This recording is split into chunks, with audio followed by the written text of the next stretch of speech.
November the 6th, 2025. Welcome back to the Two Witnesses Live. I'm your host, Watchful, and it is time once again for your Daily Torment Report, where we cover the posts and the news and the broadcasts from the two men who stand before the Lord of the whole earth, two men of which who are tormenting many who are on the earth. And with that, let's jump right into this.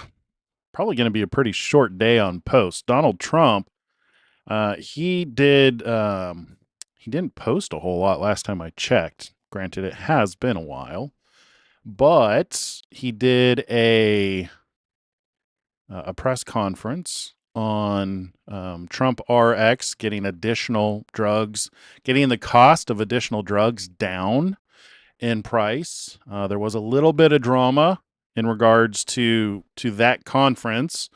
I think it was Gordon Findley from Novo, who is a drug manufacturer. He is the CEO of the drug manufacturer. He collapsed during the press conference while a CEO from another company was giving a report. He's okay, as I understood. They took him away. He said he had just fainted, which you got old men standing up for a long period of time. I'm old. I'm not as old as they are, and I have a hard time standing up for long periods of time. In fact, I have to go to the gym after tonight and work out my back specifically because I do a lot of work sitting down. So I get it. I feel for him. So I'm glad to hear that he is okay. We did come on earlier this afternoon just to capture that video to make sure that we had a resource to refer to in the event that there was an issue. But there wasn't an issue, so we're good. But so regarding that press conference, I don't know if Donald Trump is going to post about it. So he's getting the prices of life-saving drugs down. Now, I've already heard some alarmists making posts about this, saying that, this is pharmakia and pharmakia is used to deceive the nations and things like that. I'd urge these people before, they're saying that Gordon fainting was a sign.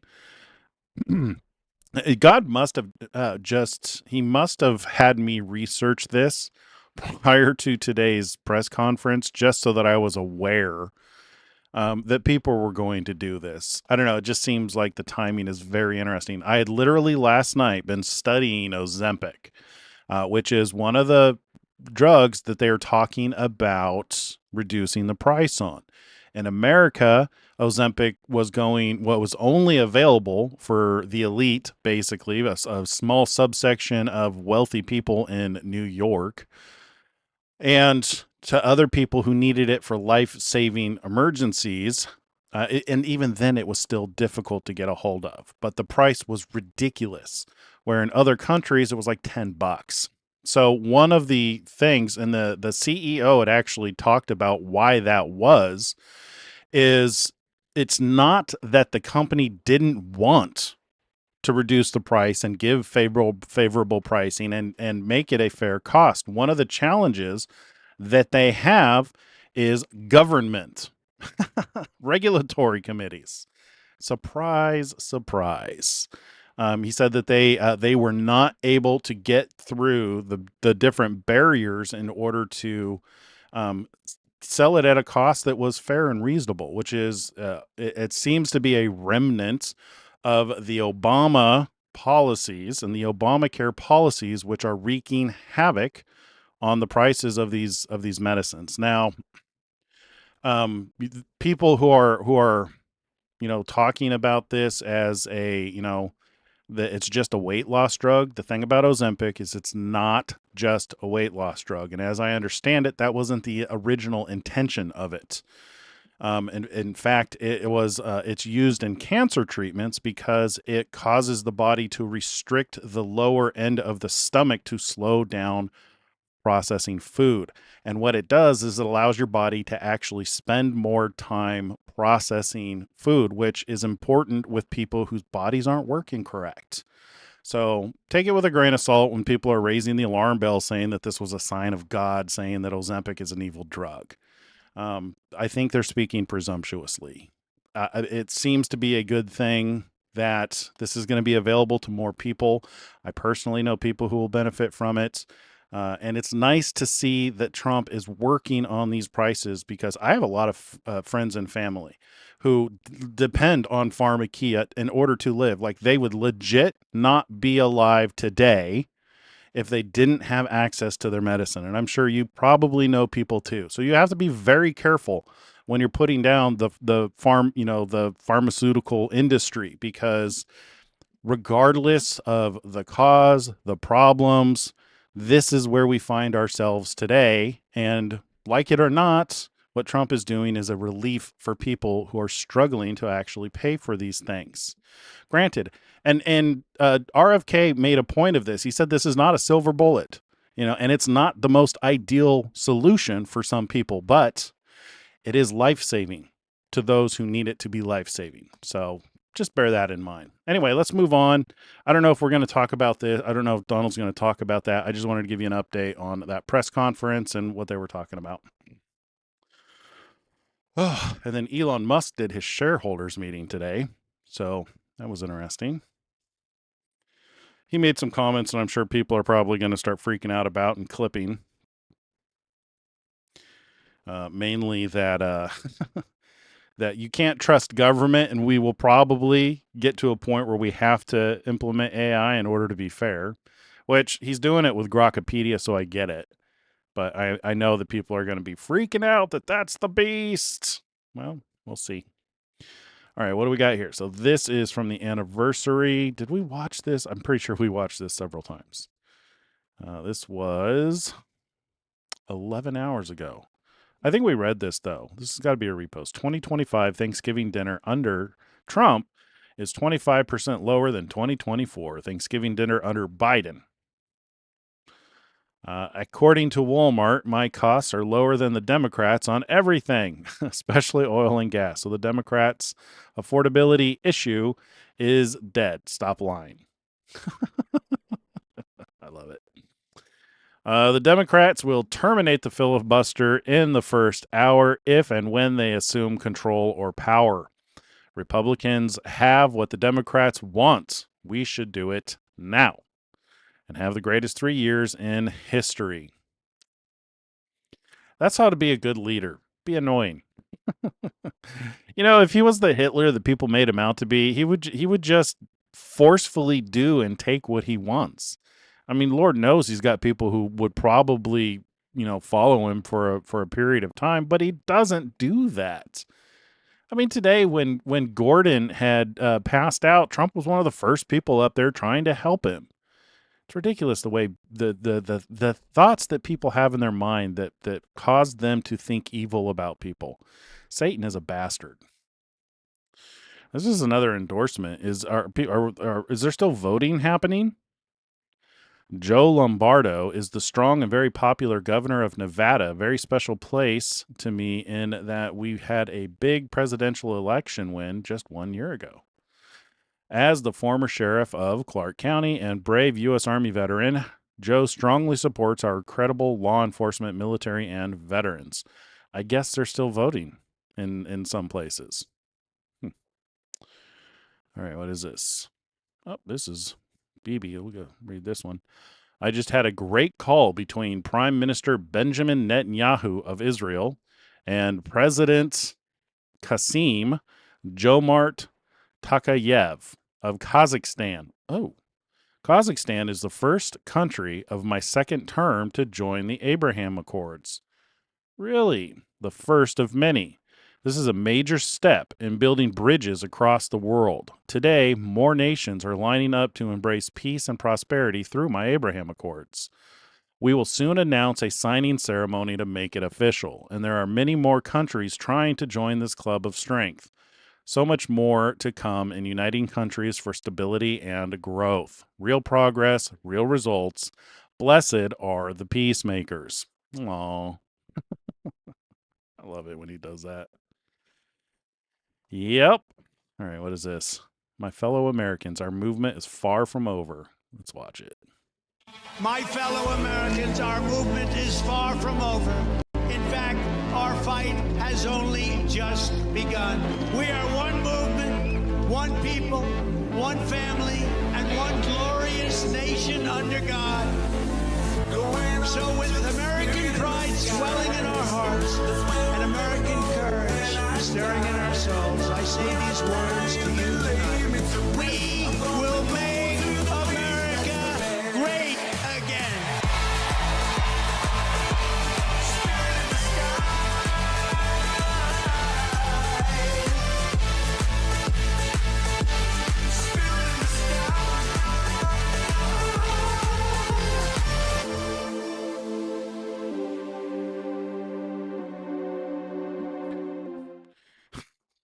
Keeps playing music that I can't monetize these videos. Not that I monetize my videos, but should I ever need to turn on my videos to monetize them? He keeps. Does the White House pay for these things? I don't know. He might. Who knows? Fun to watch though. But that's all we got from Donald Trump. Pretty short day. He's been pretty busy today. Still finds time to post and talk about these things. Let's look at some of your comments. Oh yeah, the New York fire chief had resigned today because of the Mamdani win. I don't blame him. I imagine that every Jew should probably leave New York City because he is, as far as I know, is Mamdani is an anti-Semite. So I can't imagine that life is going to be favorable for them in New York City. Might be part of, I don't know the reasoning behind why the fire chief resigned. I did see that article though. Yeah. Let's see what else.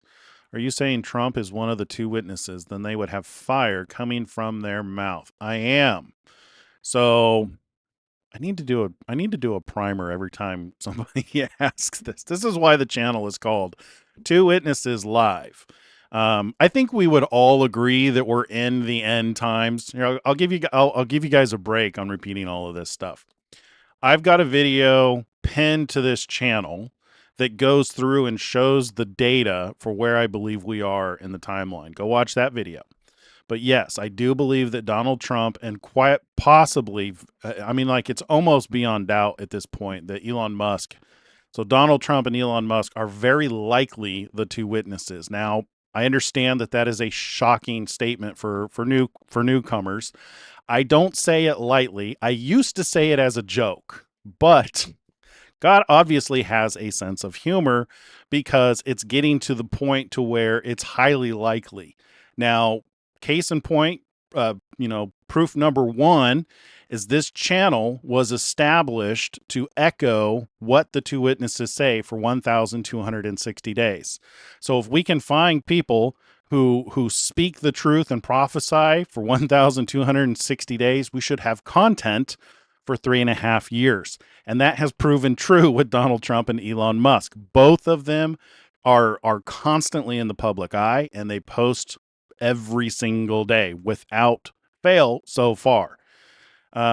So that's one thing, but there's a lot more to it than that. So obviously fire from the mouth, it does not appear to be literal. So there's definitely some figurative aspects in the scripture. And when you look at fire from the mouth, it talks about they breathe fire from their mouth to kill those who would harm them. The word harm is used twice, and so is breathing fire. Based on what we can observe, it seems as though that fire from the mouth is speaking truth, is fiery comebacks, is mean tweets for all intents and purposes. There's these two men who are ordained by God, who stand before the Lord of the whole earth, who are providing oil to the lampstands, which we know from the book of Revelation, the lampstands represent the churches who follow Yeshua, Jesus, the Lamb, the Son of God. So there's two anointed ones who stand before the Lord of the earth, who are protecting that oil and providing that oil for the churches. Now, most people there's a lot of assumptions that have been made that this was going to be Moses and Elijah, Enoch and Elijah, Zerubbabel and Joseph, the sun and the moon, the Old Testament, the New Testament. There's a lot of speculation that's gone on in regards to who the two witnesses are. But based on prophecies that have been fulfilled, it seems as though we are in that period of time where the two witnesses should be doing their 1,260 days. Don't get me started on the timeline. We'll be here all night. Go watch that video. You'll see what I'm talking about for why I say that we're in that period of time. It is my belief that we are in seal number 4, and seal number 5 is yet to be opened. So I'm trying not to go too long on this, guys. I know people who the regulars are going up. Here he goes again into the speech. I'm trying to make it different for you guys so that there's a different take on this. Yeah. So the fact that somebody has tried to kill him and his response was, fight, fight, fight. That shows a man of courage and integrity. There's imagery involved in that could have been considered an anointing. Jonathan Kahn did a really good video on how all the elements of that, even to the point where his shoe came off, to where it's indicative of an anointing for a purpose. So the fact that both Elon Musk and Donald Trump have assassination attempts on their lives and none have yet to succeeded, Elon's go less reported, but he's talked about it. Matter of fact, I have it queued up. I can show you. I think I forgot to show this to you guys last time we talked about this. Let me see if I can find it. But yeah, so the fact that there's very few things that are written about the two witnesses, but based on what is written, Donald Trump and Elon Musk fit the attributes of the two witnesses. So we know that they're anointed to stand before the Lord of the whole earth. So the two most powerful men in the world, can be said as standing before something involving the whole earth. The fact that they are both fighting for truth and freedom right now. And if you stick around here long enough, you'll see what I'm talking about. This is why we cover their post is every single day. They are calling out liars and deceivers. They are taking action so that people have freedoms, so that they're protecting Christians. Trump is currently going after Nigeria for the persecution of Christians. Elon Musk is constantly attacking the United Kingdom for the atrocities that they're allowing. Anyway, let me see if I can find where he talks about his death threats. Here you go. This is one that goes kind of underreported. Joe Rogan Podcast, check it out. The Joe Rogan Experience. Train by day, Joe Rogan Podcast by night, all day. Exactly. Oh, shoot, I don't have it. Oh, no, I do. It's at 220. Definitely doing some testosterone. He looks I didn't get the right link right, but it's right about there. Is that that's the real dude? Well, there's that Icelandic dude who's possible. No, it's not possible to achieve, but it's not possible to maintain that kind of leanness. Like, No. I mean that's leanness. like you're also at that point. It should be at about the 220 mark. Oh, it's based on If I logged it right. Yeah, based on it's, right, but it's not a real person. What does he really look like? Those images, I think, are bullshit. Some of them are. Is that real? Okay, that looks real. That looks like a really jacked bodybuilder. Yeah. Yeah, that looks real. Like that's achievable, but there's a few of those images where you're just like, what's going on here? Yeah, totally. Well, I mean, you see that that guy is that the That's the real dude. Well, there's that Icelandic dude who's Thor. Oh yeah, the guy who jumps into the frozen lakes and shit. Well, yeah. the guy who played the mountain. Oh, that guy. I must have logged this wrong, but in this interview, he does talk about the death threats on his life. I'll bring it up again when I find it. I'll try and look for it and try and find it for you guys. But yeah, so that's one of the things is especially when he started working with Donald Trump, the death threats increased, and that's where he talked about it. He talked about, like the people were shooting up his sales rooms, his service centers. They were blowing up Teslas, burning Teslas. And then he said that there was an increase in the death threats above and beyond what's normal. So he gets a lot of death threats. So needless to say, they're unkillable right now. So let's see. Oh my goodness. We got to catch up on your chats here. Oh, let's see. Yeah, there does seem to be, there's more and more Islamic mentality that seems to be invading our culture, and with that comes persecution of women. Yeah, 100%, Fury. Um,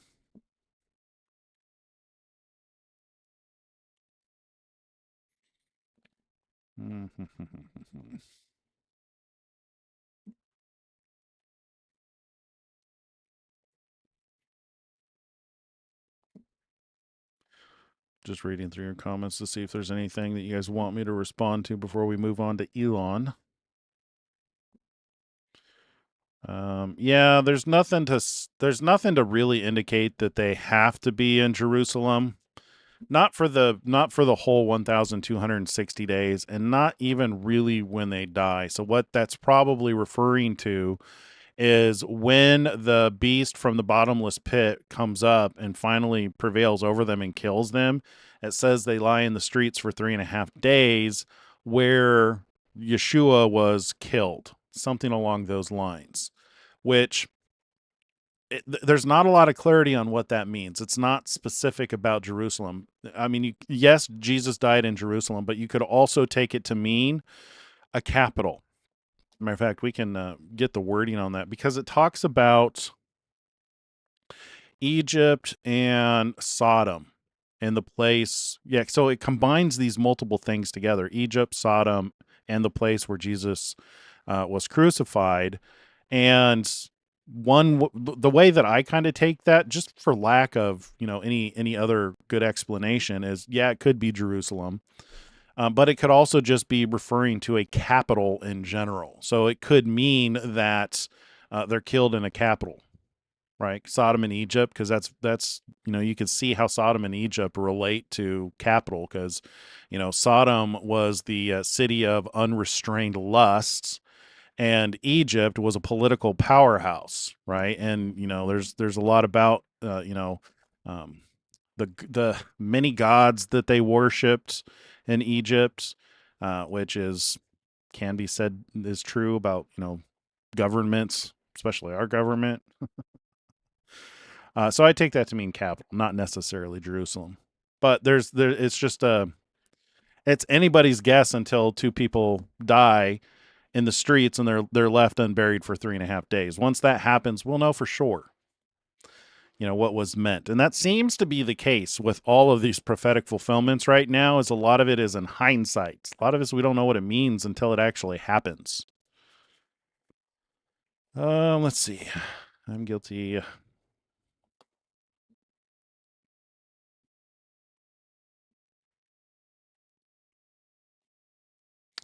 We have a fool who comes in here and comes after you in chat. We'll block him. You got the power. Yeah, if you guys are welcome to come in here and watch the show and be a part of our chat, but if you're going to be rude, especially to Fury, she's got the power. She'll knock your butts out. She'll knock your butt out and mute you, or kick you out of the chat. So be nice to Fury, or you will receive some. Yeah. So and here's the thing, Solomon. Is I'm not making any claims that I have received any special information about Donald Trump and Elon Musk. I'm not making a claim that I'm a prophet. I think it's stupid for people to make those kind of claims. A prophet because when they say something, it comes true, right? There's prophet, and prophecy.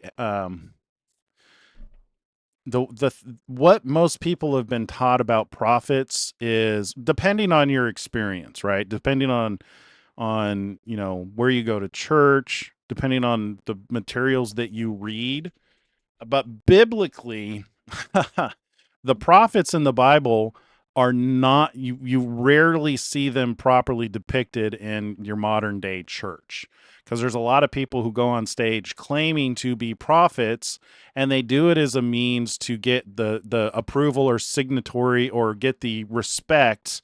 It's almost like stolen valor, to where they use that word that they're a prophet as a means to get you to believe that when they're telling you something about the future, you need to believe them and worship them. I've often made the statement that I believe that Jesus in Matthew 24, when he said, "Do not be deceived, for many will come in my name, saying that I am the Christ," um, is comparable to a false prophet, because that's what false prophets do. Is they make claims in the name of Jesus.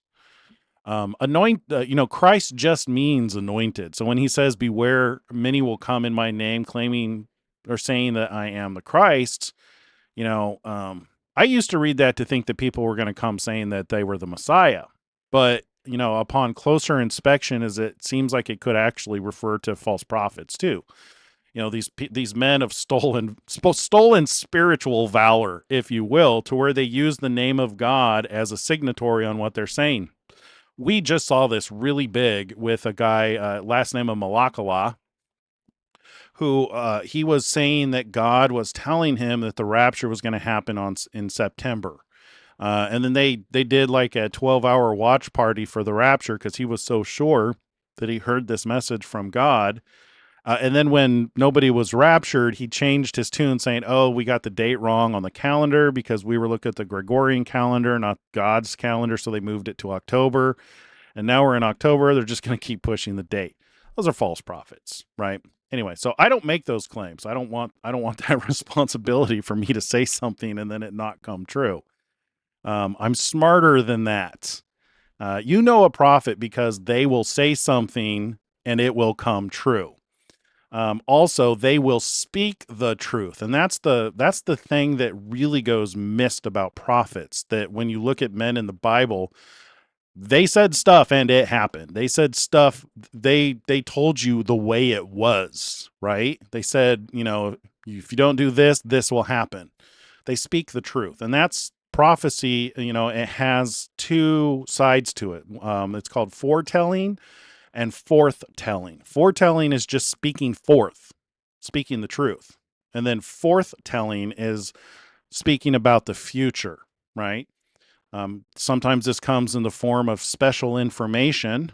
Jesus was a prophet. He had special information. God had given him information about the future. We see this in John 14, where he tells them about his death. And what's going to happen to him and his resurrection. And he tells them, "I tell you these things beforehand so that when they happen, you will believe." And he does the same thing again in Matthew 24, Mark 13, and Luke 21, where he talks about the end times when he returns. He says, "See, I have told you this beforehand." Referring back to that John 14, and that's kind of the mission statement of this channel is, we're watching these things unfold and presenting them to people so that when they happen, you may believe. Does that make sense? Yeah, so I don't receive any special information. This is a Prophecy Watch channel. I do speculate a lot. I do a lot of exegesis, just because I've earned the right to do that, I would say, because I have studied the Bible my entire life, and that is not an exaggeration. Since I was a very young child, I have been studying scripture, and for more than 30 years, I've been studying end time events. So I've earned the right to guess a little here and there. And my guesses are often wrong. So, and I have no problem being wrong. And I've made the claim that, I could be wrong about Donald Trump and Elon Musk, but since we don't have two men breathing fire right now, but we do have the two richest men in the world, well, the richest man in the world and the most powerful man in the world standing up for people, it's a good fit until we have something better. So there you go. That's my too long didn't read spiel that went long, but it was different today, right? So that's a better answer for two witnesses than me going into the timeline stuff. I do have a lot of data on the timeline. Go watch that pinned video. It's the first one you see when you go click on the page for this channel. I can pin videos. I got one pinned up there where I go through the data on the timeline, which I'm getting ready to update it because we have more information. All right.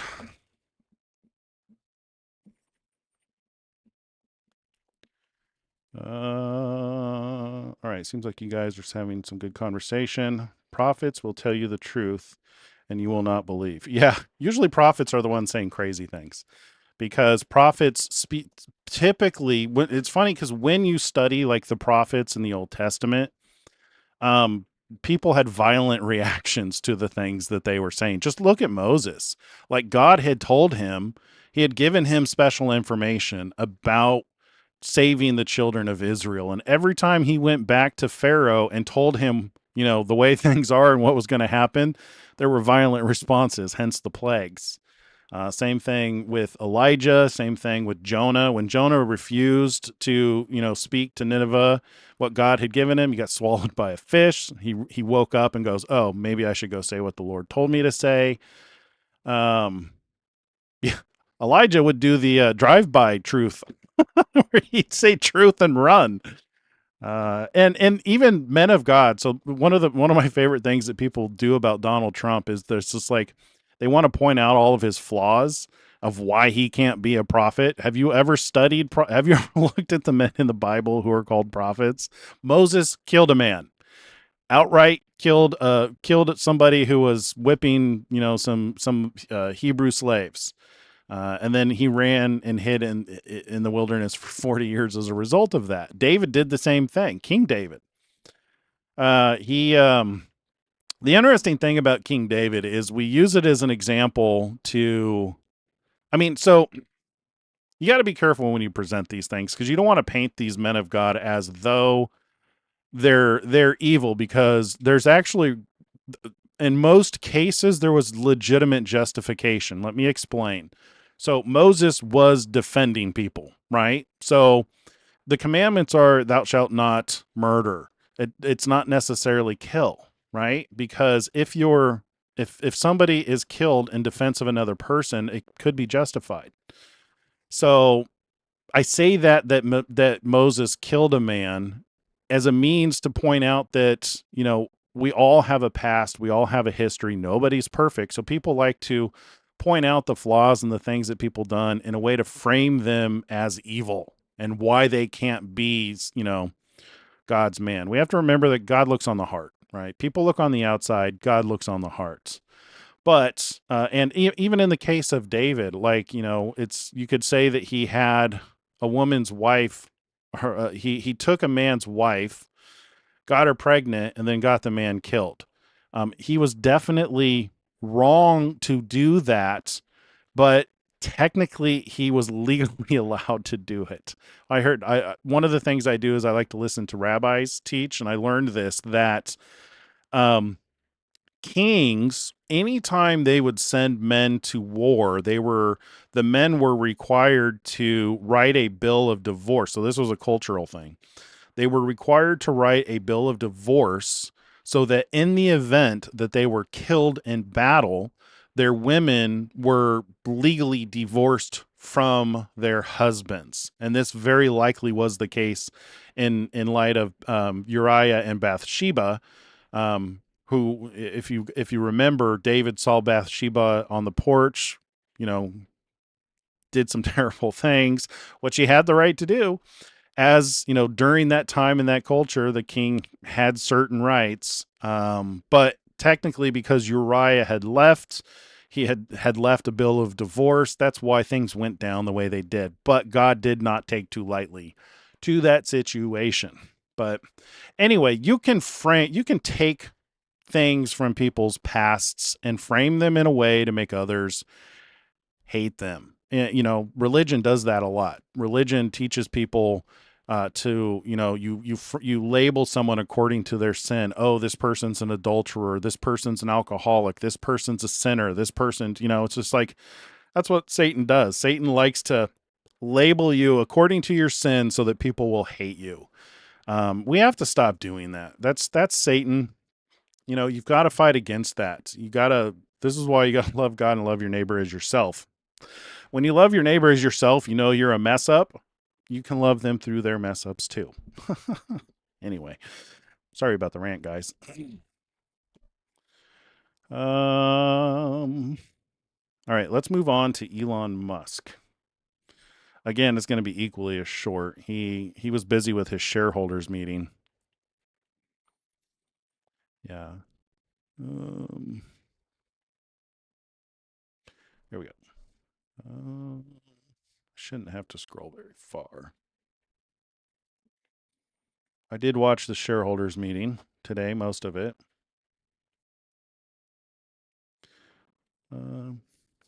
Definitely the future is bright, assuming the world doesn't get destroyed. You know, given where we are in the timeline of events and the things that we're following, if these men are the two witnesses, I think it's probably safe to say that they don't know it. And it may, and God may want it that way. God may want them to just do what he's given them to do. He's trained them up. He's raised them up to be who they are, given them everything that they have, and has ordained them to do what it is that they're doing. Again, you know, the two witnesses, there's not a lot said about them. You know, we've made a lot of assumptions about the two witnesses. And, you know, one of the things about observing things as they happen is you have to constantly challenge your assumptions. So most people think that, you know, it's Elijah and Moses and that they're going to be, you know, just quoting chapter and verse for 3.5 years. Can you imagine quoting chapter and verse for 3.5 years? How there's a lot of people who do that on the internet already. How are they going to stand out? You know what I mean? It's just like, if it was that simple that it was going to be just quoting chapter and verse for 3.5 years, or, I don't know I don't know what I don't think people really put a lot of thought on what the prophecy for 3.5 years could really be. Let me just say this is, to me, it makes sense that you've got two men who are calling out evil that's going on in the world. And that is definitely Elon Musk and Donald Trump right now, every single day. And stick around long enough, you know what I'm talking about. They're constantly calling out. Like Elon Musk, his favorite thing to do is to hammer trans issues because it's close to home for him. Same thing with what's going on in the UK. That's close to home to him too. You know, it's just like, and then Donald Trump, it's hard to keep up with Donald Trump and who he's attacking on any given day. All right, let me find out where we are here. So this, I don't think we saw that. We saw this one. We saw the Rockopedia. And we saw that. So I think we're here. Let's watch what we got here. I mean, North Korea, they're starving. South Korea, it's like amazing. It's night and day. Yeah. And so in the North Korea, you've got 100% government. In South Korea, you've got probably, I don't know, 40% government. It's not zero. And yet you've got a standard of living that is probably 10 times higher in South Korea. At least, exactly. And then East and West Germany, in West Germany, you had, just thinking in terms of cars, I mean, you had BMW, Porsche, Audi, Mercedes, and East Germany, which was a random line on a map. The only car you could get was a Trabant, which is basically a lawnmower with a shell on it. And it was extremely unsafe. There was a 20-year wait. So you put your kid on the list as soon as they're conceived. Even then, only, I think, a quarter of people maybe got this lousy car. And it's just the same. So that's just an interesting example of basically the same people, different operating system. I mean, North Korea, they're starving. South Korea, it's like amazing. It's night and day. Yeah. And so in the North Korea, you've got 100% government. I'm trying to pause this. In South Korea, you've got probably, I don't know, 40. There you go. All right. So what is that about? Elon Musk explains why government efficiency matters. I mean, North Korea, they're starving. South Korea, it's like amazing. And so in North Korea, you've got 100% government. In South Korea, you've got probably, 40% government. It's not zero. And you've got a standard of living that is probably 10 times higher in South Korea, at least. See, this is the kind of thing I'm talking about. Like, he's in a unique position to be able to point these things out. He's also in a unique position because of the businesses that he runs to pay attention to these things.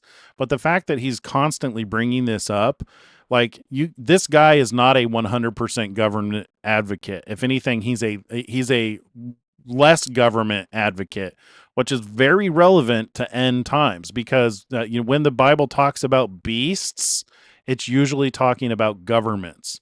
We see that in the Old Testament when it talks about the lion, the bear. The bear on its side with 3 ribs, those are referred to as beasts. Likewise, in Revelation 13, We talk about this all the time. You've got the beast from the sea, which the sea is defined in Revelation 17 as the people, nations, tongues. So it's very likely a democratic system of governance. And the fact that it has 7 heads is it's probably made up by 7 nations. 7 heads and 10 horns. The 10 horns are probably presidents and vice presidents and prime ministers. Those are the horns. Those are the crowns on the horns. Horns being, offices of power. And then you've got the beast from the land with 2 horns. And we see, in the Old Testament, when you're doing hermeneutical study to where you're looking to see how the Bible previously defines things, beast from the land is typically a kingdom with a king who took the office by force of some kind. You know what I mean? So yeah, so I mean, that seems to be the definitions, but Elon Musk is not advocating for more government. It's these kind of things that we pay attention to. All right, moving on. British Airways has signed a deal with SpaceX to make Starlink internet available at no cost to every passenger starting in 2026. The airline has about 300 aircraft in its fleet. With our new Wi-Fi powered Starlink, our customers will be able to enjoy lightning fast, low lag internet from the moment they board to the moment they land, even over the ocean and remote regions. It's Wi-Fi that feels like home, even at 38,000 feet. Yep. I don't know what this is. This is just the preparation for the shareholders meeting. One of the big announcements was about Optimus and how it's going to change the future, the robot. I cannot think of any company hold the shareholders meeting at the factory. Cannot think of any company that has held the shareholder meeting at the factory. For most companies, they bring people to the design house offices while the factories fade into the background. But for Tesla, factories are at the heart of our stories. Oh. What else? Let's see. 2 big tech bros casually chatting about the future, only on X. Oh, Sundar. Only because of SpaceX massive advances in launch technology. Thanks. SpaceX team is incredible. All done without AI so far, even Starship. With AI, I can't even imagine the possibilities. Yeah, AI. If civilization drops below the tech level needed for interplanetary space flight before making life multiplanetary, that could be the end of consciousness. Okay. Every day we're working towards making sure everyone can get any good or service they want without sacrificing our resources. This is sustainable abundance. That was a big theme in today's shareholders meeting, was achieving sustainable abundance. To achieve this, our product must be acceptable to all. Tesla has all the pieces: AI tech, electrical mechanical engineering, and scalable production lines. No one else has that. I've made the point that, with the things that Elon Musk is doing, is it could very well flip the tables for what the 1,000-year reign of Christ looks like. Part of the curse was that we have to work to eat. With what he's proposing with these Optimus robots, that could change to where we no longer have to work to eat, but instead we can focus on living life and loving our neighbors as ourselves while the robots do all the work. It's an exciting future. I know it scares a lot of people because there's a lot of unknowns and there's a lot of things that, you've been told by people who claim to be speaking on behalf of God. Most of those people are just repeating stories they've heard throughout the years. Most of the people aren't really reading the scripture. We definitely have a transition coming and things are going to be bad, but the good thing to focus on is our redemption is so very close. Like the fact that these things are happening, Jesus told us these things must happen. Matthew 24. He listed off a laundry list of bad things that were going to happen right before his return. But at the same time, he also said, "Look up, for your redemption draws nigh." So, there's a transition, but our redemption draws nigh. That's exciting. So this is just V2 Optimus hand. The V3 hand is on another level beyond this. Exquisite engineering. Elon told me a few times that the hand is the most difficult part of the robot. Yeah, that's been a song he's been singing for a while now. Here's a shareholders meeting if you want to watch it. It's definitely worth it. But there you go. That is all we got from our two guys. I'm trying to find a better chat window because I don't have my chat window.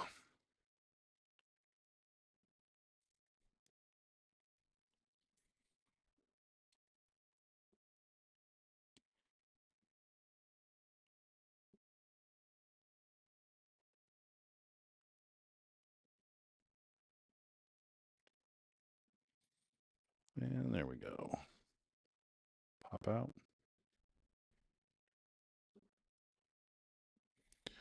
All right. You guys have any questions? So how long have we been going? We've gone about 45 minutes. A little bit longer than I thought. I would like to actually keep the torment to report to under an hour on a daily basis. So this is pretty good. Let's see if we got anything to respond to in chat.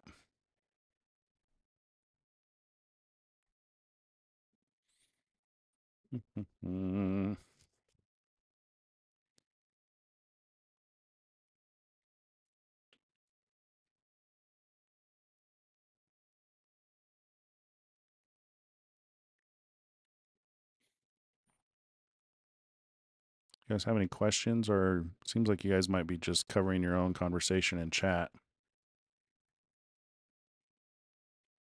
Oh, hey, Joe. I had a video for you that I wanted to show you. Yes, last night I was telling you about, you had talked about you believe that the dragon might be coming down and being a real thing. I found that video. Shoot, where'd it go? Found the video that I was talking about.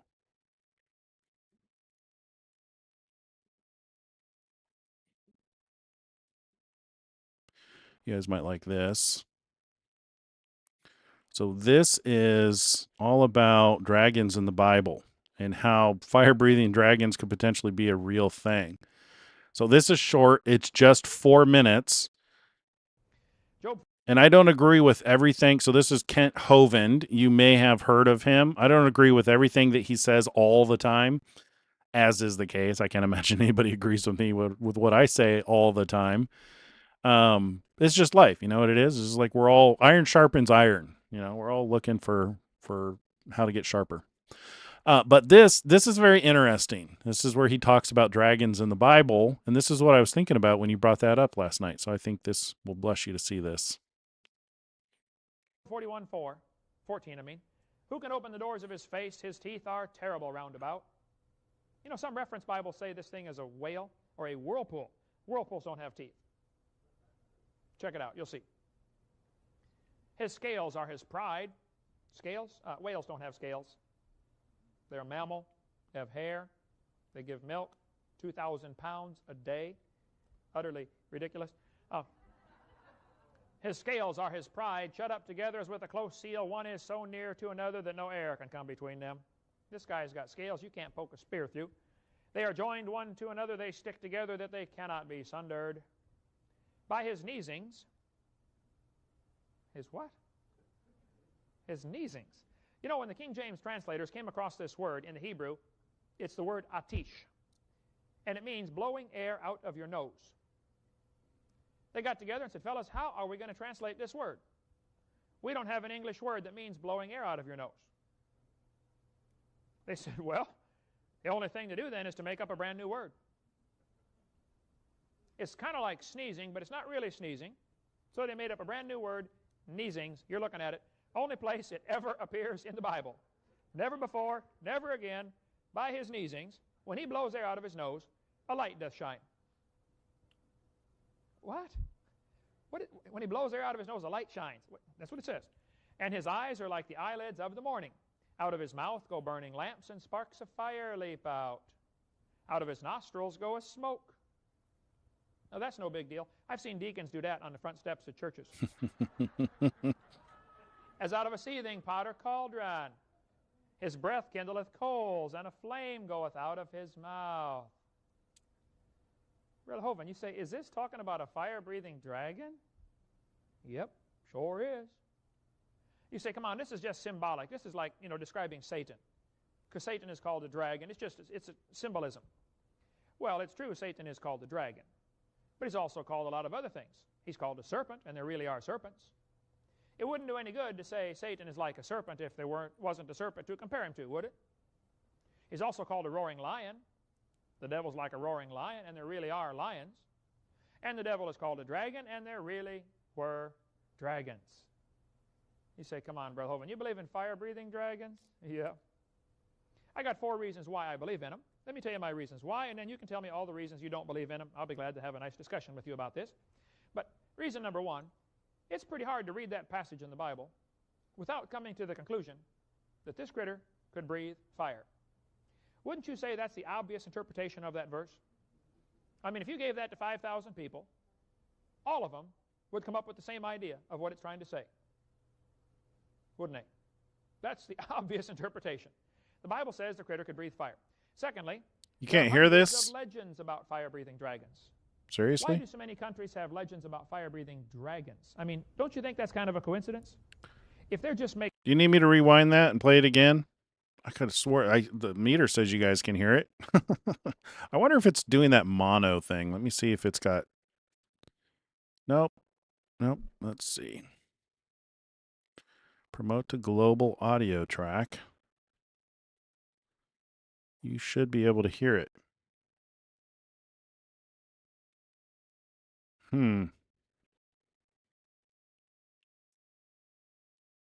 Oh, yeah, you can hear. Maybe I just had it too quiet. Do you guys need me to start it over? I'll just let it continue playing and then start it over if you guys want me to. Oh, it was kind of low. Making up the story. Why didn't somebody have a fire-breathing hamster or something? Why is it always fire-breathing dragon? Kind of a strange coincidence, don't you think? Thirdly, it is chemically possible to do this. To mix chemicals together and they burn their enemy. That's what bombardier beetle does. You can get World Book Encyclopedia Science Here 81 edition and read about the bombardier beetle. They've got this beetle glued down with a drop of yellow wax on his back and a paper clip stuck in there. He's clamped into a ring stand, so he'll cooperate for the photographer.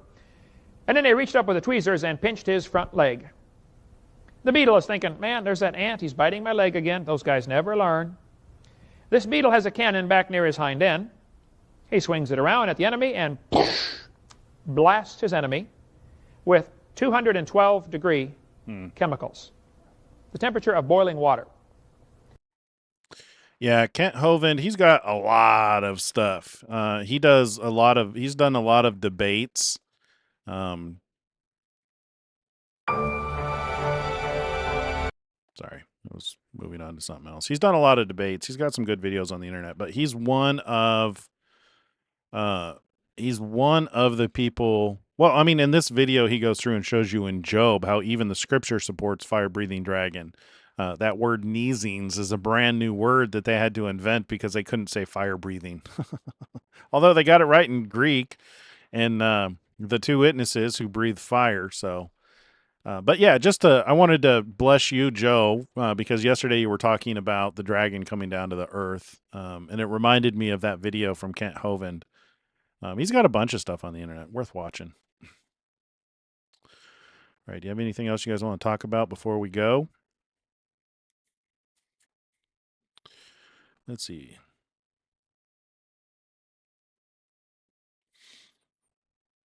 We are the temple. Yep, 1 Corinthians 3:16.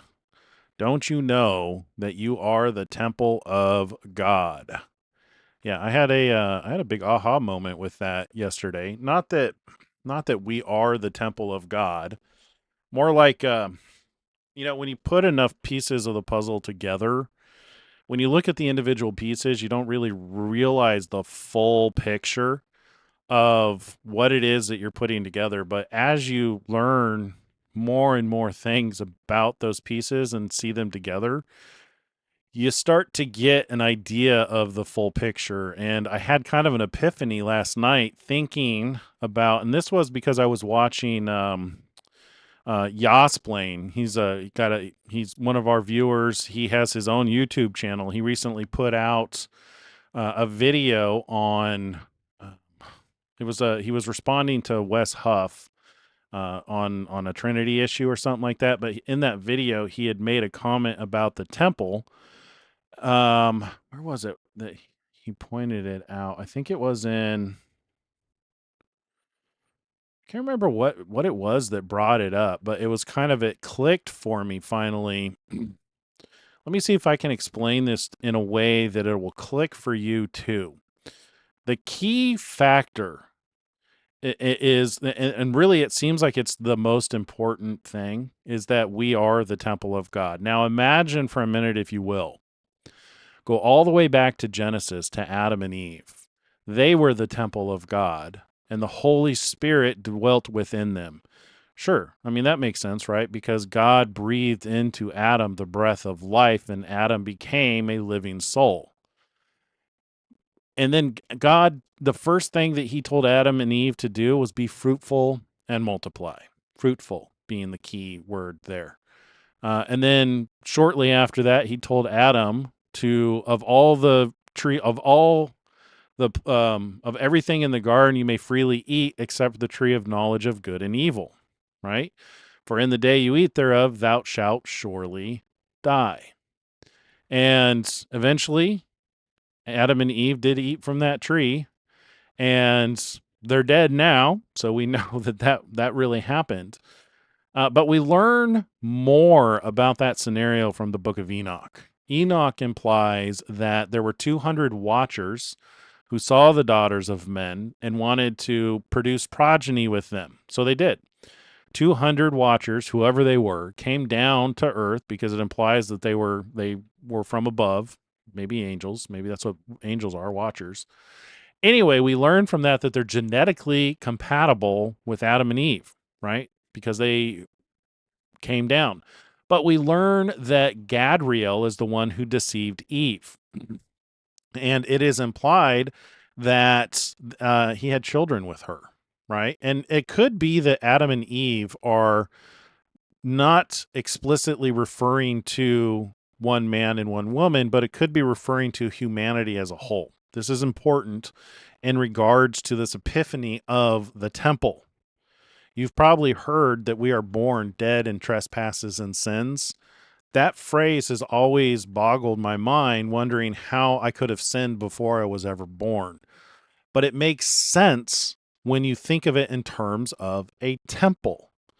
If your temple has become unclean because your bloodline is unclean, then that would explain why God can't reside in the temple, in your body, and be a life-quickening spirit that keeps you alive. Hence the reason Adam and Eve died after they sinned. So if they messed up their bloodline, that could be why we're dead in trespasses and sins. It could also be the explanation for the emphasis on the blood. Now, Jesus in John 2 says, destroy this temple, and in 3 days he will lift it up again. And it clearly says that he was referring to his body. So he called his body the temple, right? Now, his body being a temple was a pure temple because he was born to a virgin mother. You know, he did not inherit some kind of chromosome or genetics from having a male human father. Now, I've gone so far as to explain this as Adam was formed from the dust of the ground, and Eve was formed from Adam's rib. So it stands to reason, because I've often wondered, well, where did the seed come from for Yeshua, for Jesus? I've often wondered if that seed didn't come from Mary's rib, in the same way that Eve, her genetics came from Adam's rib.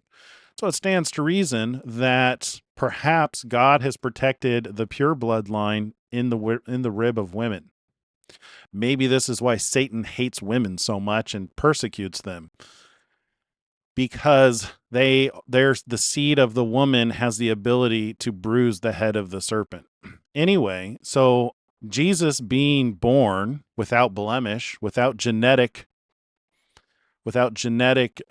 mutation, made him a pure temple, made his blood specifically positioned to be able to clean a temple.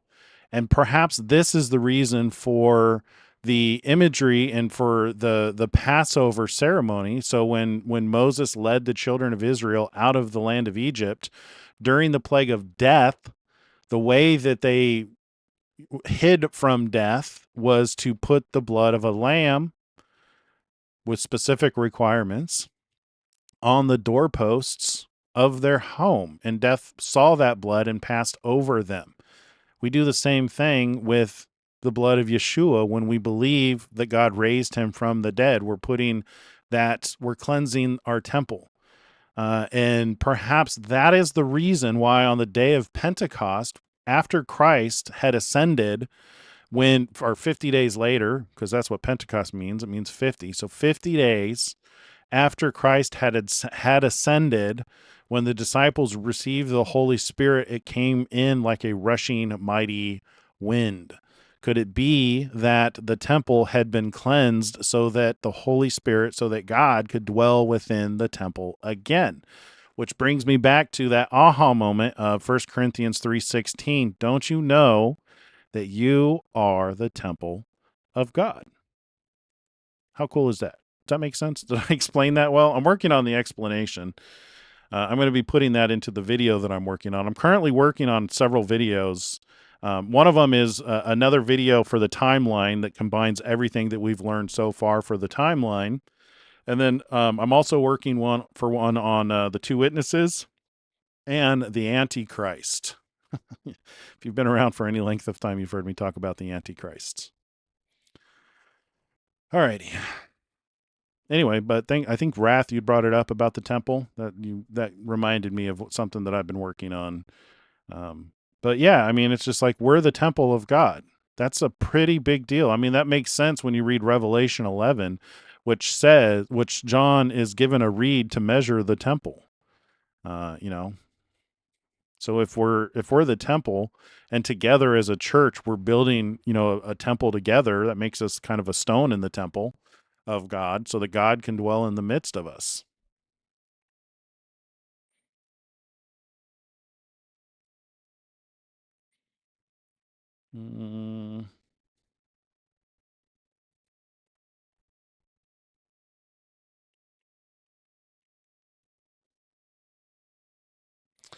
Yeah, Wrath, there is a legal difference between killing and murder.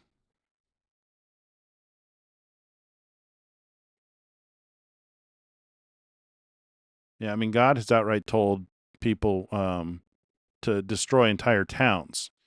So there's definitely a difference between killing and murdering.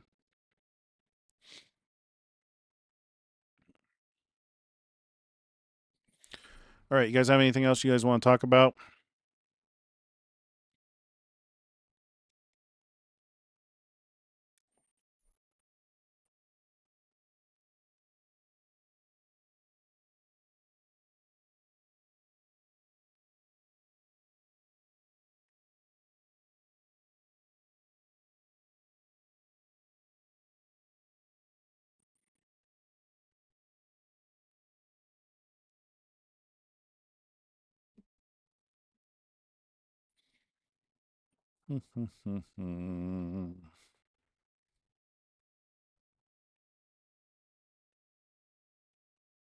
Just waiting to see if I know there's a delay from when I asked that, just giving you guys the opportunity to, you have anything else you want to talk about. I see Fury and Wrathchild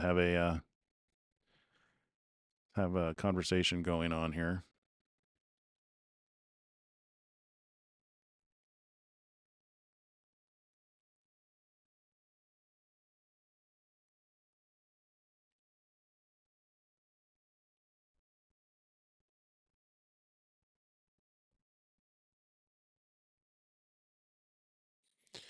Well, I'm not seeing anybody sending in any questions. I'll give you guys a little bit more time. But I've got a million things that I'm working on.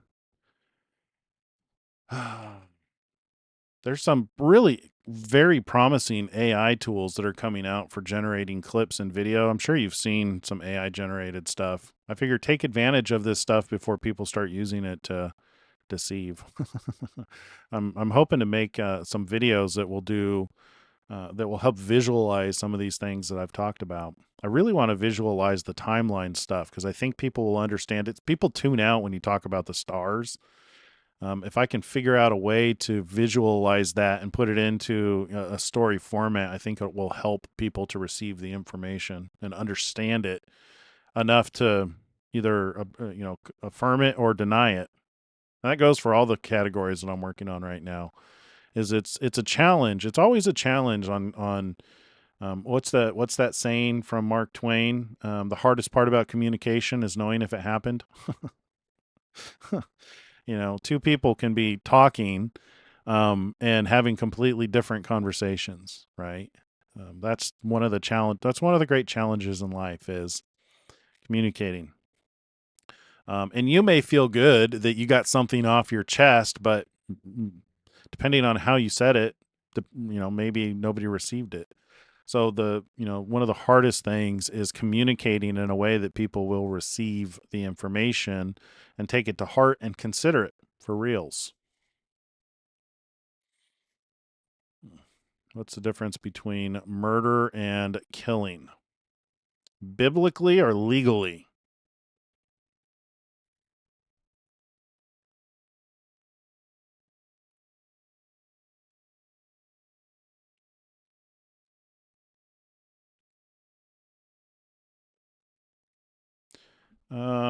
You got to be careful with how I answer that one. So if you're asking that in regards to the 10 commandments, let's do this. Let's go look at the 10 commandments first, and then we'll look it up.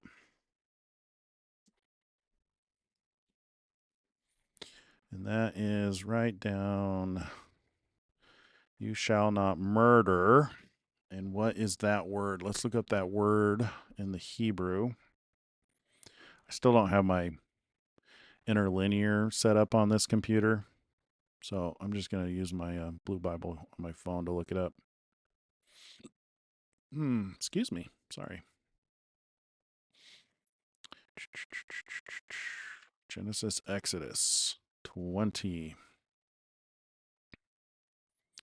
You shall not murder.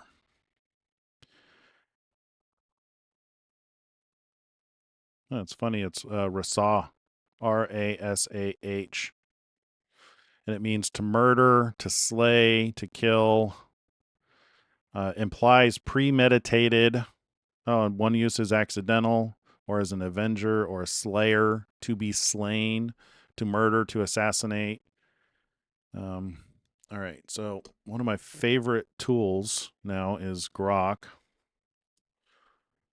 to ask these deep questions. What is the... Oh, here, well, let's do Grok voice because sometimes it's a little easier to receive. Hey, Sal, can you hear me? Yeah, loud and clear. What's on your mind? So what is the difference between murder and killing from a biblical perspective? Specifically in regards to Exodus 20, where it says, thou shalt not murder, in light of the fact that God has had people kill people before. What's the difference? Great question. Gets right to the heart of how we read Scripture. In Exodus 20, verse 13, it says, you shall not murder. Now, that Hebrew word, rasak, doesn't blanket ban all taking of life. It's about unlawful, unjust killing, like cold-blooded murder out of anger or greed. Killing in war, self-defense, or even capital punishment, that's different. It's not rasak. Think about it. God commanded Joshua to wipe out the Canaanites, right? Not because he loves death, but justice. They were steeped in child sacrifice and idolatry, corrupting everything. God wasn't capricious. He waited generations, gave chances, but their sin demanded judgment. Same with David slaying Goliath. Defense, not murder. Or the cities of refuge in Numbers 35. Guys who accidentally killed someone could run there for safety. no murder charge if it wasn't willful. So, the commandment protects innocent life from personal vengeance. God, being perfect justice, can ordain death without sinning. He's not like us. As Watchful might say, it's about intent and authority. Clear as day, God sets the standard. Humans just follow. Thank you. Anytime. Well, there you go. Does that answer your guys' question? Anything else?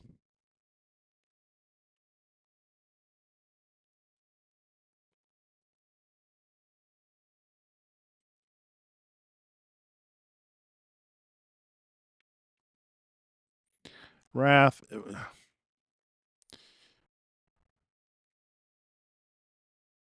Hmm.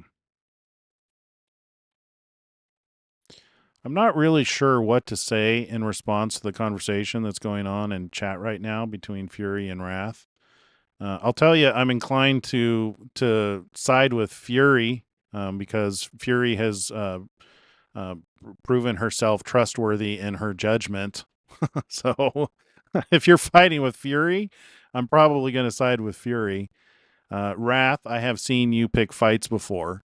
It is and the fact that you're saying that you preach the truth, yeah, truth can be inflammatory, but you're in a group, you're in a community here to where we're very receptive to truth, and very open to listening to anything you might have that's crazy and enduring, you know, things we may not agree with, but there is an expectation of empathy and politeness required. You're welcome to an opinion, but you don't piss off Fury, or you will get the Fury. Fury is a very long-suffering, well-studied scholar, who you would do well to listen to and not anger.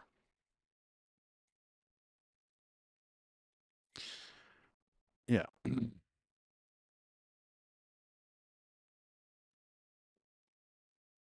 So, I mean, I get it. I mean, I'll tell you one thing right now. There's a massive amount of solar radiation that's hitting the earth, and I know this is completely out of left field. I bring this up because it has an effect. It really does. I can almost so my wife is really sensitive to solar magnetic radiation.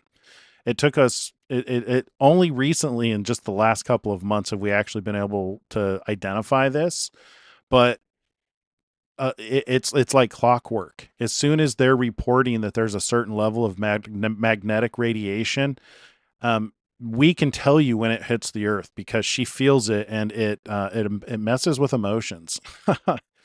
So keep that in mind. So something to keep in mind is if you feel like you're getting angry, triggered, or upset about something, it could be the magnetic radiation.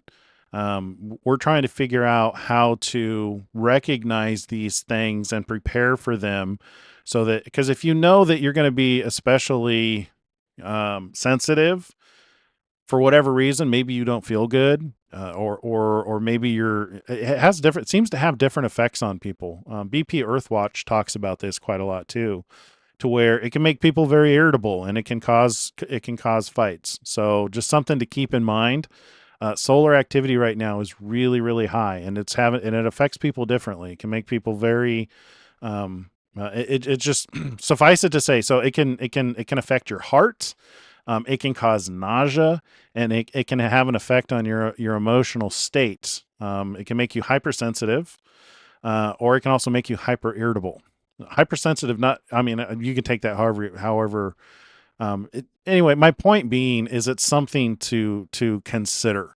And it might be even worth something for tracking if, you're wondering why sometimes your emotional state or the way you feel might be a roller coaster. With my wife, it makes her incredibly nauseous. So when she's nauseous and we haven't been paying attention to the solar activity, that's like the first thing I do now is I go look and see what what the latest reports are on solar activity, so that I can go, yep, that's what it is.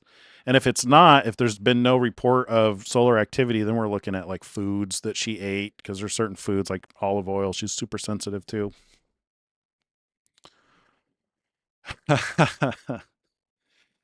uh, yeah, some people would not know the truth if it bit them. That is true.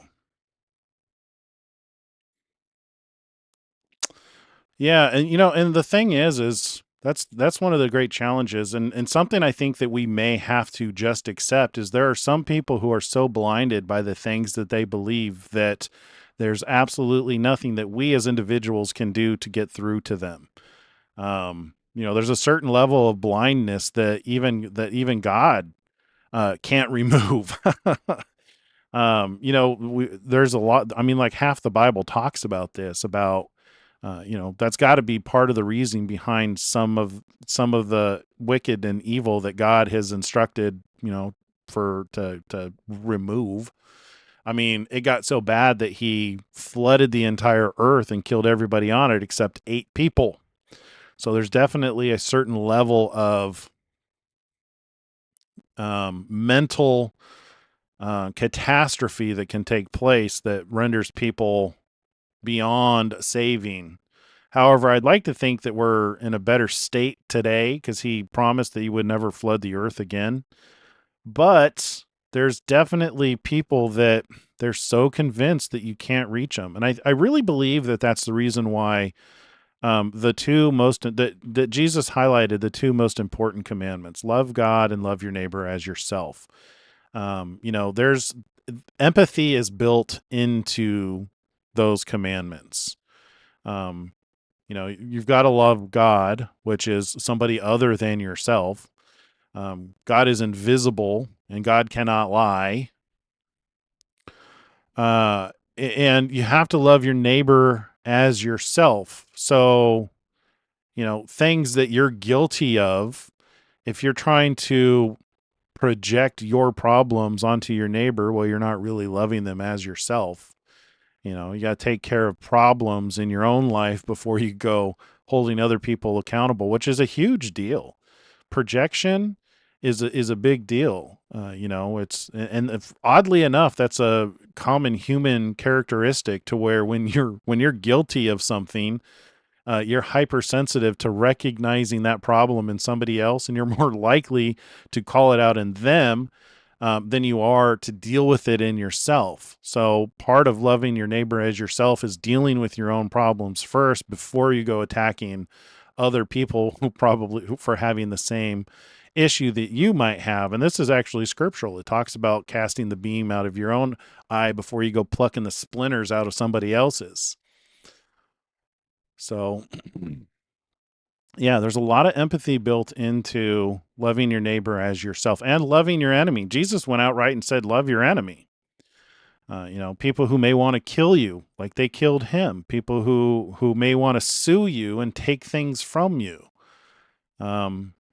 It takes a lot of strength to not want to kill those people. You know what I mean? I mean, I was watching during the whole snappocalypse, false prophets. Everybody was saying that there's going to be this snappocalypse because people weren't going to get their food stamps. And there were a lot of people saying that they were going to start carrying their guns so that they could shoot these people. Why would you do that? Why would you kill somebody over a thing of groceries? If you have to give and you're coming out and somebody takes your groceries, give them some money too. It's all temporary stuff that you don't need to risk your life or their life over. That's a total mentality shift. Granted, if they're trying to, hurt you and in a manner that would result in imminent death, by all means, defend yourself. But if somebody's just trying to steal your groceries, give it to them. God will supply your need. Anyway, seems like the conversation has calmed down. I don't know if I helped or hurt the conversation. I don't see any questions. We'll just leave it there with that. Love God and love your neighbor as yourself, especially during times of solar flares. It's definitely a time that has an effect on us mentally and physically. It seems to make me tired. I have to really pound the caffeine during solar flares, and then with my wife, it makes her very nauseous. We're trying to figure out the best way to deal with that. But anyway, I don't have anything else to cover for the night. Thanks for joining me. I was just trying to think if there's anything else I had to cover before I go. Showed you the dinosaur video. Talked about the temple. The temple is a big deal. That's probably the first video that I'm going to be releasing, is the one about the temple. Because I think that one's probably the most pertinent. Because a lot of people don't understand why we do Passover. If you're not familiar with what Passover is, go look it up. That's where Jesus said, "This is my body, which is broken for you. This do as oft as you think of me in remembrance of him." And then he says the blood, you drink the wine. He says, "This is my blood, which is spilled for you," which is given as a New Testament. So I think that's probably going to be the next video that is produced. And I'm trying to do these videos at a higher quality. But that's all I got for announcements. Thanks so much for joining me, guys. Make sure you hit the like button. That really does help. If you haven't subscribed to the channel, please subscribe. I think that's all I got. Thanks again. Thanks for joining me. Take care. Have a good night, everyone.